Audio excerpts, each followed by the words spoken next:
నేను ఒక వీడియో పెట్టామాట, కెనడాలో చాలా డల్గా ఉంది, చాలా బాధగా ఉంది అని చెప్పేసి. మార్కెట్ చాలా బాగాలేదు, ప్లస్ పరిస్థితులు చాలా బాగాలేవు, జాబ్ మార్కెట్ సరిగా లేదు, ఈ క్లైమేట్లో కొంచెం బోరింగ్ అనిపిస్తుంది, డిప్రెషన్గా అనిపిస్తుంది అని చెప్పేసి ఒక వీడియో పెట్టాను. సో దానికి చాలామంది కింద కామెంట్ పెట్టారనమాట. ఎందుకు నీకంత డిప్రెషన్గా ఉంటే నువ్వు ఇండియాకి వచ్చేయచ్చు కదా, అక్కడేమో ఉండడం ఎందుకు, ఇండియాలో వచ్చేసి ప్రస్తుతం మన గవర్నమెంట్ 12 lakhs వరకు ట్యాక్స్ రిబేట్ ఇచ్చింది, so you can enjoy it అని చెప్పేసి అన్నారన్నమాట. సో ఇలా చాలామంది కామెంట్స్, అందరూ అంత కష్టపడి ఉండడం ఎందుకు, వచ్చేచ్చు కదా అని చెప్పేసి కొందరు నెగిటివ్ కామెంట్స్, నిన్ను డిపోర్ట్ ఎప్పుడు చేస్తారని చెప్పేసి, ఇలాగ కొందరు కామెంట్స్ ఎవరికి నచ్చట్టు వాళ్ళు పెట్టారు. నేను కామన్గా నేను చెప్పింది ఏంటంటే, see if you are here కెనడాలో వింటర్లో మంచు బాగా పడి మనకు బయటికి వెళ్ళడానికి యాక్టివిటీస్ ఎక్కువ చేయలేమన్నమాట, ఓకేనా. సో అందువల్ల ప్రతి ఒక్క మనిషికి ఒక ఫీలింగ్ వస్తుంది, ఆ ఫీలింగ్లో భాగంగా నేను షేర్ చేసుకున్నమాట. సో అంత మాత్రాన నేను కెనడాని వదిలేసి ఇండియాకి రావాలని, టైం వస్తే ఖచ్చితంగా వస్తా, అంత డౌట్ లేదు. బట్ నేను చెప్పేది ఏమంటే ప్రస్తుతం మూడ్ ఇలా ఉందని చెప్పాను అనమాట. తర్వాత ఇంకోటి వచ్చేసి నేనేం చెప్పానంటే, కెనడాలో ఇంకోటి ఏంటంటే, ఇక్కడ ట్రంప్ వచ్చేసి టారిఫ్ వేసాడు, తర్వాత మళ్ళీ వాళ్ళు బ్యాక్ వెళ్ళారు అనమాట. 30 days వరకు హోల్డ్ చేశారు టారిఫ్ వేయకోకుండా. ఒకవేళ టారిఫ్ వేస్తే అప్పుడు కెనడాలో ఉన్న వాళ్ళు ప్రతి ఒక్కరూ చాలా ఇబ్బంది పడతారు అనమాట. సో దానికి నేను చెప్పాను అనమాట, ఇప్పుడున్న ప్రాబ్లమ్స్కి మరి మూలుగుతున్న నక్కపైన పండుబడినట్టు కాయబడినట్టు మనకు ఆల్రెడీ ఇక్కడ ప్రాబ్లమ్స్తో చాలా సతమతం అవుతుంటే మళ్ళీ ట్రంప్ టారిఫ్ వేయడం వల్ల కెనడాలో లైఫ్ అనేది కష్టంగా ఉంటుందని చెప్పేసి అనుకున్నమాట. సో ఇండియాలో ఇంతవరకు ట్రంప్ వచ్చేసి ఇండియా వాళ్ళకి టారిఫ్ వేయలేదు, ఇంకా ఇండియాలో ఉన్న వాళ్ళకి, అంటే ఇండియన్ మన దేశానికి ఇంకా వేయలేదు.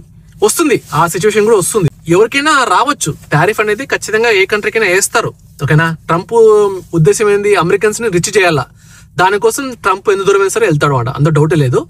సో ఆ ఉద్దేశంతో నేను చెప్పాను. సో దానికి సొల్యూషన్ ఏంది, డెఫినెట్లీ నేను ఇండియాకి రావాలన్నప్పుడు ఖచ్చితంగా వస్తాను. నేను ఇండియాలో 1 second. సో ఇండియాకి రావాల్సిన టైంలో ఖచ్చితంగా వస్తాను, అందులో డౌటే లేదు. ఎందుకంటే ప్రస్తుతం ఏంటంటే ఇక్కడున్న మనకు కొన్ని కమిట్మెంట్స్ ఉన్నాయి, ఆ కమిట్మెంట్స్ చూసుకొని, పిల్లల ఎడ్యుకేషన్ చూసుకొని టైం వచ్చినప్పుడు ఖచ్చితంగా ఇండియాకి అయితే రావాల్సి వస్తుంది, అందులో డౌట్ లేదు. ఇండియాకైనా వెళ్ళొచ్చు, యూఎస్కైనా వెళ్ళొచ్చు, ఎక్కడైనా వెళ్ళొచ్చు, దేశంలో మనకు నచ్చిన చోట ఉండొచ్చు. మన లైఫ్ అనేది ఎలా ఉంటుందంటే తిరుగుతూ ఉండాలి లైఫ్ అంటే. ఇట్స్ నాట్ లైక్ ఒక్క లొకేషన్ లో స్టిక్ అయిపోయి డిప్రెస్ అవడం కన్నా, లైఫ్ అనేది అంటే మన మనిషి అనేది పుట్టిన తర్వాత అన్ని దేశాలు తిరుగుతూ ఉండాలన్నమాట. నా మెయిన్ ఇంటెన్షన్ అలా ఉంటుంది.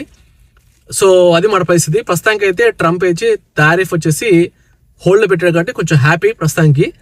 సో కెనడాలో పరిస్థితులు అలా ఉన్నాయి. చాలా మంది నన్ను అడుగుతున్నారు, కెనడాకి ఇప్పుడు రావచ్చా, కెనడాలో నేను మాస్టర్స్ చేయొచ్చు అని చెప్పేసి. మీరు ఎప్పుడైనా గుర్తుపెట్టుకోండి, మీరుకి ఎక్స్పీరియన్స్ లేకోకుంటే, అంటే ఇండియాలో వర్క్ ఎక్స్పీరియన్స్ మీకు లేకోకుంటే, మీరు ఫ్రెష్ ఫ్రమ్ బీటెక్ అయితే ఇప్పుడే రావద్దండి, కొన్ని రోజులు వెయిట్ చేసి రండి. అంటే వెయిట్ చేసి రండి అంటే అర్థం ఏంటంటే, మీరు ఇండియాలో ఒక 1 or 2 years ఎక్స్పీరియన్స్ గెయిన్ చేసి కెనడాకి రండి, అప్పుడు మీకు ఏదైనా కొంచెం లాభం ఉంటుంది, పిఎన్పిఓ లేకపోతే పిఆర్ఓ రావడానికి ఛాన్సెస్ ఉంటాయి అన్నమాట. నెక్స్ట్ గవర్నమెంట్ మారిన తర్వాత ఖచ్చితంగా పరిస్థితులు అనేది మారుతాయి, కానీ డ్రాస్టిక్గా మారుతాయని నేను చెప్పలేను, కానీ it will change for sure. A country అయినా సరే కెనడా అనేది చాలా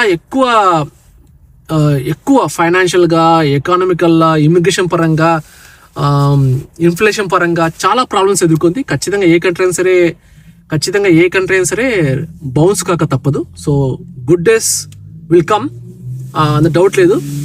కొందరికి గుడ్ డేస్ వచ్చింటాయి, కొందరికి. నేను ఒక వీడియో పెడుతుంటే ఇంకో అతను కొట్టాడు, నువ్వు ఎప్పుడు చూసినా పరిస్థితి బాగాలేవు అని అంటున్నారు అనమాట.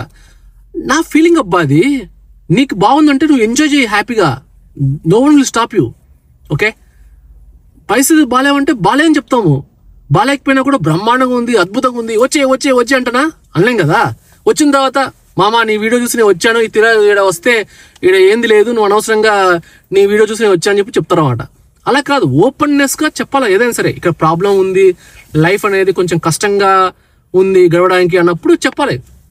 ఇంకా అందరూ ఇండియాలో ఉన్న వాళ్ళు నువ్వు ఇండియాకి వచ్చేసి కదా, కొందరు వచ్చేసి బాగానే చెప్పారు, అంటే కమ్ టు ఇండియా, అంత బోరింగ్గా ఉంటే come to India, India is నీకు ఇక్కడ బాగా లైఫ్ స్టైల్ బాగుంటుందని చెప్పేసి చెప్పారు. ఆ టోటల్ అగ్రి. వాళ్ళకి ఎస్, మీరు బాగా అడ్వైస్ బాగా ఇచ్చారు.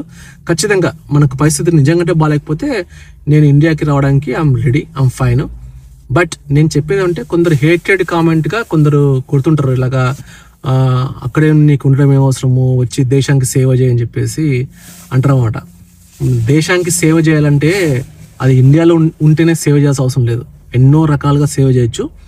ఇంకా మనం అదంతా సుక్తి దానిలోకి వెళ్ళడం వేస్ట్. అదంతా నేను ఇవి చేశాను అవి చేశాను చెప్పుకోవడం కన్నా నాకు నచ్చిన ప్లేస్లో నేను ఉంటాను, హ్యాపీగా ఉంటాను.